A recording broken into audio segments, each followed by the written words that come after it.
एक बार फिर से समक्ष एकेडमी में आप सभी का मोस्ट वेलकम है। आज हम यहाँ पर आर्टिकल नंबर 35 लेके आए हैं, जो कि आपके कंपटीशन के पॉइंट ऑफ व्यू से बहुत ही इम्पोर्टेंट होने वाला है।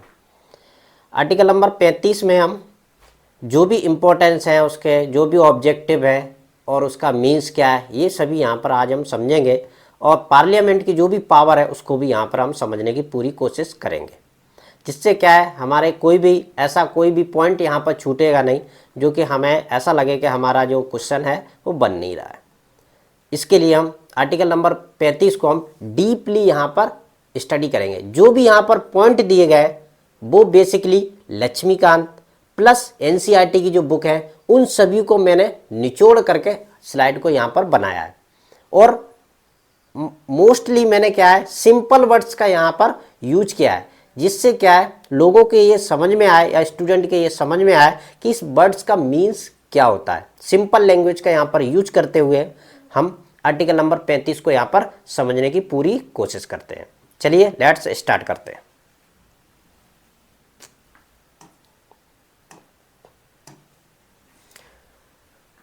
आर्टिकल नंबर 35, इस भाग के उपबंधों को प्रभावी करने के लिए विधान इस संविधान में किसी बात के होते हुए, ये नहीं, यानी कि इस भाग का मतलब है तीसरा ये जो हमारा 12 से लेके 35 तक, यानी थर्ड पार्ट जो हमारा है उसकी विधान की यहाँ पर बात हो रही है। ये स्पष्ट रूप से समझना, जो कि हमारा क्या है आर्टिकल नंबर 35 है, यानी भाग 3 है, उसका लास्ट आर्टिकल है और फंडामेंटल राइट की यहाँ पर पूरी तरह बात होगी। इसका आप गौर विशेष रूप से ध्यान रखें, ठीक है। चलिए आगे बढ़ते हैं।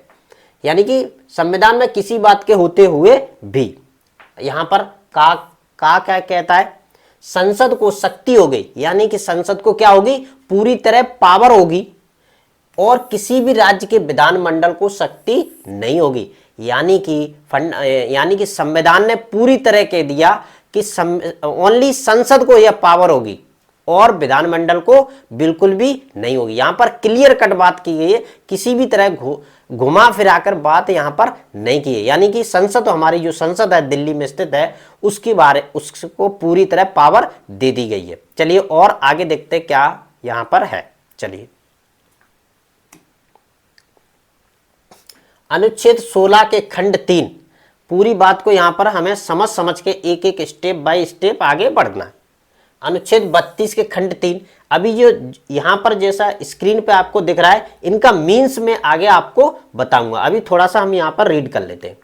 अनुच्छेद 33 और अनुच्छेद 34 के अधीन संसद द्वारा बनाए गए कानून द्वारा उपबंधित किसी भी संबंध में दूसरा नंबर यहाँ पर ऐसे कार्यों के लिए दंड निर्धारित करना जो इस भाग के अंतर्गत अपराध घोषित किया गया है। इसका मतलब है कि आर्टिकल नंबर 16 के खंड 3, अभी इसका आगे मैं मतलब भी बताऊंगा। खंड 3 अनुच्छेद 32, अनुच्छेद 33, अनुच्छेद 34 से संबंधित कानून अगर संसद बनाती है तो उसके द्वारा दंड भी निर्धारित कर दिया जाएगा या घोषित किया जाएगा। यानी कि संसद को यह पावर दे दी गई कि आप अनुच्छेद 16, अनुच्छेद 32, अनुच्छेद 33, अनुच्छेद 34 से संबंधित आप कानून बना सकते हो और उनके उपबंधित हैं, यानी कि क्लॉज के अंदर क्लॉज है, उनसे रिलेटेड भी आप कानून बना सकते हैं और दंड निर्धारित यानी कि पनिशमेंट भी निर्धारित कर सकते हैं। चलिए थोड़ा सा हम और आगे बढ़ते हैं। इसमें यहां पर थोड़ा सा पैराग्राफ है एक तरह का, उसको खंड का में निर्दिष्ट जो भी विषय दिए गए, जो भी राज्य के या स्टेट के सेंटर के, उनको पावर दे दी गई है कि आप उनसे संबंधित, यानी कि उसमें जो हमने खंड और उपखंड पढ़े थे उसी से बात यहां पर की गई है। थोड़ा सा हम इसको और समझने की आगे कोशिश करते हैं। स्पष्टीकरण, इस अनुच्छेद में प्रवर्त विधि का पद वही अर्थ है जो अनुच्छेद 372 है। प्रवर्त विधि का मतलब यहां पर क्या होता है, जो फोर्सफुली लागू की जाए या फिर एट ए प्रेजेंट टाइम वह विधि या कानून लागू हो। तो उसका मतलब होता है प्रवृत्त विधि, यानी कि करंट में जो प्रवृत्त विधि चल रही है उसी के अकॉर्डिंग वह कार्य करना चाहिए। थोड़ा सा हम और आगे इसको समझ लेते हैं। अब इसमें क्या कहा गया है, अनुच्छेद 35 का मुख्य उद्देश्य क्या है, यह बहुत इंपॉर्टेंट है, क्योंकि प्रत्येक आर्टिकल का मैंने कुछ ना कुछ मीन्स जरूर बताया है, तो इस आर्टिकल का भी कुछ ना कुछ मीन्स जरूर होगा। चलिए इसको एक नंबर यहां पर दिया, संसद को विशेषाधिकार, यानी कि संसद को क्या दिया गया, स्पेशल पावर दे दी गई है कि यह संसद को विशेष रूप से उन मामलों में कानून बनाने का अधिकार देता है, यानी कि उन मामलों में कानून बनाने का अधिकार देता है। अनुच्छेद 16(3), 32(3), 33(3) और 34 के अंतर्गत आते हैं। अब ये 16(3), 32(3) ये क्या होते हैं, इसको हम आगे समझेंगे, क्योंकि इनसे संबंधित कानून बनाना बहुत ही इंपॉर्टेंट बात यहां पर कही जा रही है। इसको भी हम थोड़ा सा डीपली समझेंगे।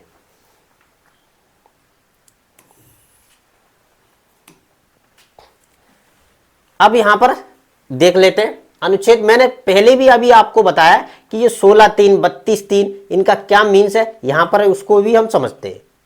अनुच्छेद 16(3) का उदाहरण है यहां पर। अनुच्छेद 16(3) क्या कहता है, एम्प्लॉयमेंट से संबंधित है, यानी कि जॉब से संबंधित है।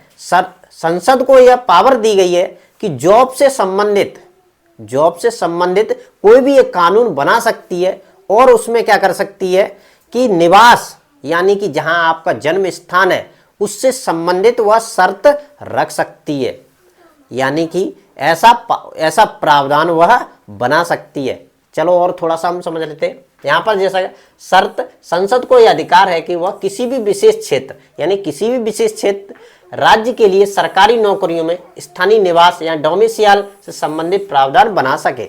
आपने देखा होगा कि राज्य की जो भी नौकरियां निकलती हैं उसमें स्थानीय निवास का भी आजकल आप मार्केट में देख सकते हैं कि सभी जो भी स्टेट है स्थानीय निवास का ज्यादा इंपॉर्टेंट दे रहे हैं। ये इसी अनुच्छेद 16(3) के तहत उनको क्या है, ये पावर दे दिया गया है कि आप अपने निवास स्थान का स्पेशली वहां पर कॉलम रख सकते हैं और उन लोगों को स्पेशली आप जॉब दे सकते हैं। कानूनन आपको ये पावर दे दिया गया है। कौन दिया है, अनुच्छेद 16(3) का ये मतलब कॉन्स्टिट्यूशन के द्वारा दे दिया गया है।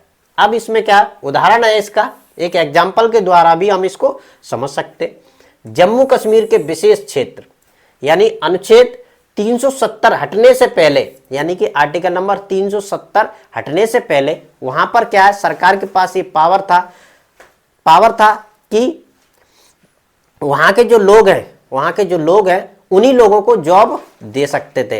ये उनका पहली प्रायोरिटी होती थी। ये बेसिकली उसकी बात यहां पर कर रहा है।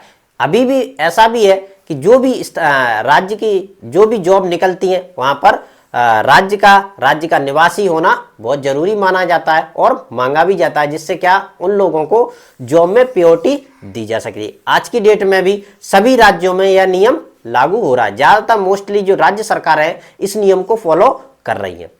और थोड़ा सा आगे देखते हैं हम, इसमें क्या है। जैसा कि मैंने पहले भी कहा है, जो हमारे 16(3), 32(3) उनके उदाहरण यहां पर जो मैं पीछे छोड़ आया ना, उसी का यहां पर उदाहरण और पर्टिकुलर मीन्स क्या है उसको ही हम एक्सप्लेनेशन देते हुए आगे बढ़ रहे हैं। यहां पर अनुच्छेद 32 का 3, वहां पर हमने 32(3) पढ़ा था ना, उसका यहां पर क्या मतलब है ये भी यहां पर बता रहे। मूल अधिकारों के प्रवर्तन के लिए अन्य अदालतों को यहां पर अन्य शब्द यूज हुआ है और अदालतों शब्द यूज हुआ है, शक्ति देना संसद और अन्य अदालतों के अधिकार दे सकती है कि वह मूल अधिकारों से संबंधित मामलों की सुनवाई कर सके। यानी कि अनुच्छेद नंबर 32(3) क्या कहता है, संसद को यह पावर देता है कि मूल अधिकार से संबंधित आप कोई भी कानून बनाए तो वह और भी अदालतों को वो पावर दे सकता है कि आप भी 12 से लेकर 35 से संबंधित कानून बना सकते हैं। पर्टिकुलर सुप्रीम कोर्ट तो है ही, यानी कि जो हाई कोर्ट है और भी कोर्ट है उनसे संबंधित जो भी कोर्ट होंगे उनको भी ये पावर दे सकता है। ओनली सुप्रीम कोर्ट पे पास तो रहना ही है, और भी जो भी कोर्ट है उनके पास भी यह पावर ट्रांसफर कर दिया जाता है। और देख ले उदाहरण इसका क्या है, एग्जाम्पल इसका क्या है। संसद में मानव अधिकार आयोग या ट्रिब्यूनल के कुछ मामलों की सुनवाई का अधिकार दिया है। यानी कि संसद ने क्या कर दिया है, मानव अधिकार आयोग और ट्रिब्यूनल, आपने देखा होगा ट्रिब्यूनल आज की जैसे जबलपुर में ट्रिब्यूनल बना हुआ है, और भी प्रत्येक राज्य में एक ट्रिब्यूनल बने होते हैं जो कि आपके विशेष मामलों को सुनते हैं, विशेष मामलों को सुनवाई रखते हैं। ये उसका एक एग्जाम्पल है। चलिए और आगे हम देख लेते हैं इसमें क्या है। अब यहां पर देखते हैं अनुच्छेद 33 का एग्जाम्पल। अनुच्छेद जो हम पीछे छोड़ के आए ना, उसी का 33 का एग्जाम्पल है, देखते हैं। ताकि देश की सुरक्षा और अनुशासन बनाए रखा जा सके। यानी कि अनुच्छेद 33 क्या कहता है, देश में सार्वजनिक जो व्यवस्था है उसको बनाए रख सके और अनुशासन में रह सके। कौन ये पावर देगा, संसद देगी, कानून बनाकर यह पावर देती है कि आप देश में सुरक्षा और शांति बनाए रखें, जिससे क्या है जो हमारी सार्वजनिक सिस्टम है वो पूरी तरह चल सके। अब इसका एग्जाम्पल क्या है, उदाहरण, सेना के जवानों को बोलने और अभिव्यक्ति की स्वतंत्रता। अनुच्छेद 19 में सीमाएं होती है। यानी कि इससे क्या रहता है, जो सेना के जवान होते हैं उनकी अभिव्यक्ति जो आज़ादी रहती है उस पर पूरी तरह कंट्रोल कर दिया जाता है, जिससे क्या है जो देश में व्यवस्थाएं वो बनी रखें। ऐसा नहीं है आप सेना के जवान हैं, आपको अभिव्यक्ति की आज़ादी है, उसके अकॉर्डिंग आप कुछ भी बोल सके, ऐसा नहीं कर सकते आप। आपके पास पूरे देश की जिम्मेदारी है, उसके अकॉर्डिंग आपके जो फंडामेंटल राइट है उसको हम वो क्या सरकार वहां पर रोक लगा सकती है और पार्लियामेंट पूरी तरह रोक सकती है, क्योंकि आपका कार्य है आप पूरी तरह जो देश की सुरक्षा है उस पर पूरी तरह फोकस करें, आप इधर उधर ना भटके। चलो और हम थोड़ा सा इसको और समझते हैं। अब हमारा अनुच्छेद 34 का एग्जाम्पल क्या है, सैन्य शासन, मार्शल लॉ। मैंने पहले भी इसको समझाया, अनुच्छेद 34 में भी कहा है सैन्य शासन या मार्शल लॉ एक ही होता है, के दौरान किए गए कार्यों को संबंध में कानून बना सकती है। यानी संसद को यह पावर दे दिया गया, सैन्य शासन के दौरान जो भी कार्य होंगे उनसे संबंधित वह कानून बना सकती है, और कब तक रहेगा ये भी उसकी जिम्मेदारी है। ऐसा नहीं है सैन्य शासन किसी भी राज्य में लगा दिया और वो कंटिन्यू रहेगा, ऐसा नहीं है। वो पूरी तरह बताएगी कि पूरा नोटिफिकेशन जारी किया जाएगा कि ये कब से कब तक रहेगा सैन्य शासन, और क्या क्या लोगों के अधिकार हैं वो रहेंगे, और क्या क्या लोगों के अधिकारों पर पूरी तरह प्रतिबंधित किया जाए। बाकायदा सरकारी नोटिफिकेशन जारी होगा पार्लियामेंट के द्वारा, जिससे क्या है पूरी तरह सभी लोगों जो भी उस क्षेत्र के लोग हैं उनको बाकायदा पूरी जानकारी मिलेगी।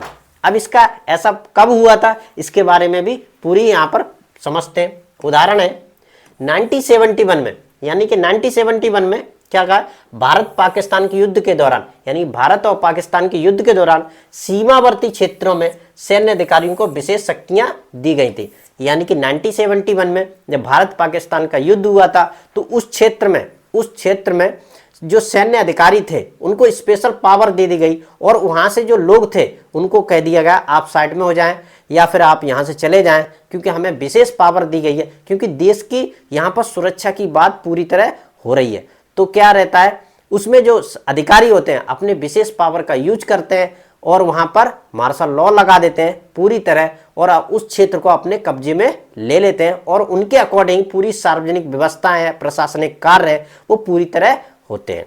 चलिए और थोड़ा सा और समझ लेते हैं इसमें।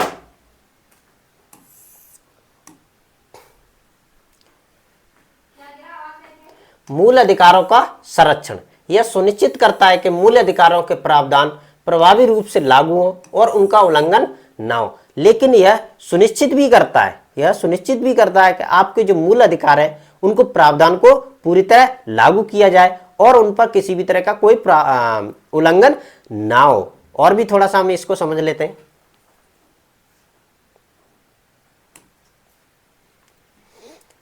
राज्यों की सीमित शक्तियां, इसके द्वारा क्या कर दिया गया है, राज्य जो है उनकी सीमित शक्तियां कर दिया गई। ऐसा नहीं है कि वो असीमित रूप से कार्य कर सके। अनुच्छेद 35 यह स्पष्ट करता है कि राज्य सरकारें इन मामलों में कानून नहीं बना सकती, यह शक्तियां केवल संसद के पास होंगी। यानी कि अनुच्छेद 35 क्या क्या है, स्पष्ट रूप से क्लियर करता है कि राज्य के पास इस तरह के कानून बनाने की कोई भी शक्ति नहीं होगी। ओनली संसद को यह पावर दे दिया गया क्योंकि देश की यहां पर सुरक्षा की बात हो रही है। चलिए थोड़ा सा और हम इसको समझते हैं।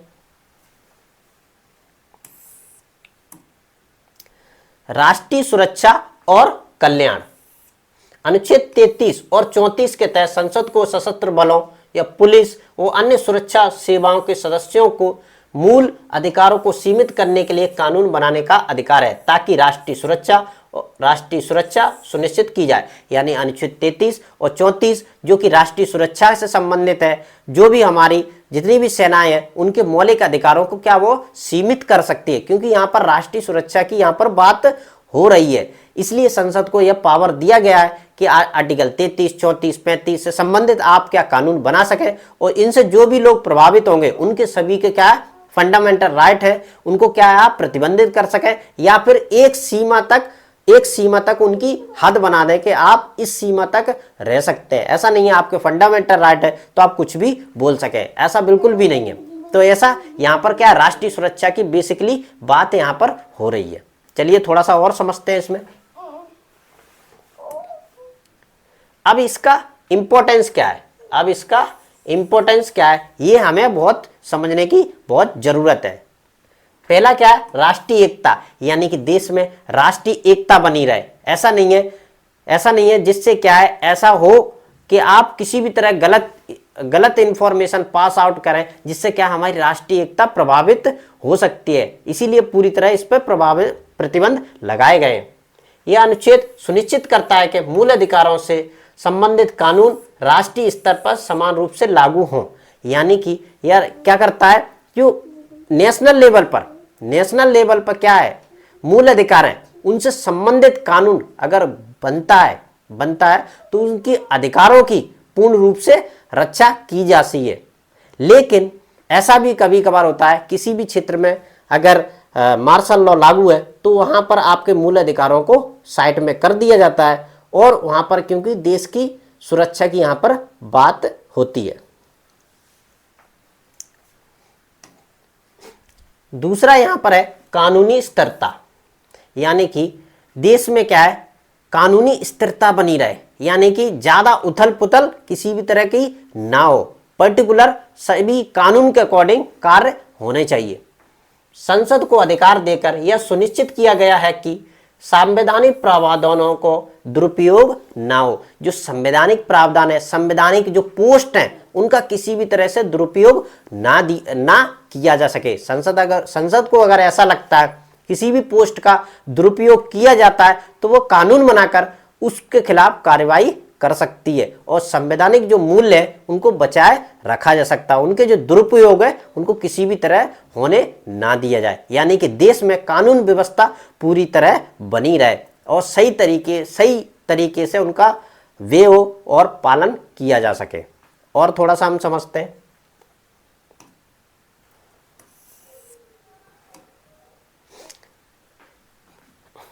तीसरा नंबर है हमारा सुरक्षा बलों के लिए प्रावधान। राष्ट्रीय सुरक्षा और सार्वजनिक व्यवस्था बनाए रखने के लिए आवश्यक प्रतिबंध लागू किए जा सकते हैं। यानी कि सुरक्षा बलों के लिए अगर ऐसा कोई प्रावधान बनाया जाता है, ऐसा कोई प्रावधान भी बनाया जाता है जिससे क्या राष्ट्रीय सुरक्षा और सार्वजनिक व्यवस्था बनाए रखे, इसके लिए भी ये प्रतिबंध लागू किए जाते हैं। और कौन लागू करता है, संसद के द्वारा लागू है, क्योंकि यह सार्वजनिक व्यवस्था से रिलेटेड है और राष्ट्रीय सुरक्षा से रिलेटेड है। ये बहुत मायने रखता है एक देश के लिए। थोड़ा सा हम इसको और समझते हैं। लास्ट में आ गया निष्कर्ष। जैसा कि हम प्रत्येक आर्टिकल में लास्ट में हम निष्कर्ष पढ़ते हैं, इसका भी आर्टिकल नंबर 35 का भी हम यहाँ पर निष्कर्ष जरूर निकालते हैं। देखते हैं क्या कहता है। अनुच्छेद 35 के तहत संसद द्वारा बनाए गए कानून देश की सुरक्षा, यहां पर मैंने पहले भी बताया देश की सुरक्षा की यहां पर बात हो रही है। व्यवस्था यानी कि व्यवस्था और नागरिक अधिकारों के बीच संतुलन बनाए रखने के में मदद करता है। यानी कि देश में सुरक्षा भी बनी रहे, सार्वजनिक व्यवस्था भी बनी रहे और लोगों के जो मौलिक अधिकार है वो भी बने रहे, दोनों के बीच क्या कहता है, बैलेंस करने की बात यहां पर करता है। अगर किसी भी राज्य में सैन्य कानून लागू होता है तो किस सीमा तक रहेगा, किस टाइम तक रहेगा, उसके बाद वहां पर जो मौलिक अधिकार हैं, जो लोगों के मौलिक अधिकार हैं, वो पर्टिकुलर वापस वहीं पर आ जाते हैं, जिससे उनके जो अधिकार हैं पूरी तरह बैलेंस बना रहे। यह प्रावधान राष्ट्रीय सुरक्षा और संवैधानिक ढांचे को मजबूत करता है। यानी कि यह प्रावधान है राष्ट्रीय सुरक्षा और संवैधानिक ढांचा, यानी संविधान की क्या पावर है इसको भी मजबूत करता है। संविधान के जरिए संसद को यह पावर मिलती है कि आप जिससे रिलेटेड जो भी कानून बना रहे हैं उनको पूरी तरह लागू करने की जिम्मेदारी आप पूरी तरह ले। उसके द्वारा जो भी कार्य किए जा रहे हैं, उनके जो मौलिक अधिकार है, लोगों के जो मौलिक अधिकार है, उनको प्रभावित किए बिना आप कर सकते हैं। अगर आपको जरूरत पड़ती है तो उससे संबंधित भी आप कानून बना सकते हैं और वहां पर सार्वजनिक व्यवस्था और राष्ट्रीय सुरक्षा को आप पूरी तरह अपने हाथ में ले सकते हैं और उनकी पूरी तरह देखभाल भी कर सकते हैं। बेसिकली यहां पर ये मीन्स बताया गया। यानी कि आर्टिकल नंबर जो 35 है वो क्या कहता है, देश की सुरक्षा, सार्वजनिक व्यवस्था की पूरी तरह बात यहां पर करता है कि देश में अगर कहीं पर भी ऐसी कोई व्यवस्था बिगड़ती है तो उससे संबंधित संसद को यह पावर दे दिया गया है कि आप उससे रिलेटेड कोई भी लॉ बना सके, भले ही लोगों का क्यों ना आपको फंडामेंटल राइट पूरी तरह प्रतिबंधित करना पड़े। लेकिन इससे संबंधित एक चीज और है, जो हमारा बंदी प्रत्यक्षीकरण की जो रेट है, वो सैन्य कानून या मार्शल लॉ लागू है उस क्षेत्र में, तो उसको वह जो फंडामेंटल राइट है उससे बाहर रखा गया। ओनली यही एक रेट है जो कि बाहर है, बाकी सभी उसके अंदर है। आई होप आपको ये वीडियो समझ में आया होगा। आशा करता हूं आपको कंटिन्यू इसी तरह के वीडियो आपको मिलते रहेंगे। वीडियो को लाइक करें, शेयर करें एंड सब्सक्राइब करें।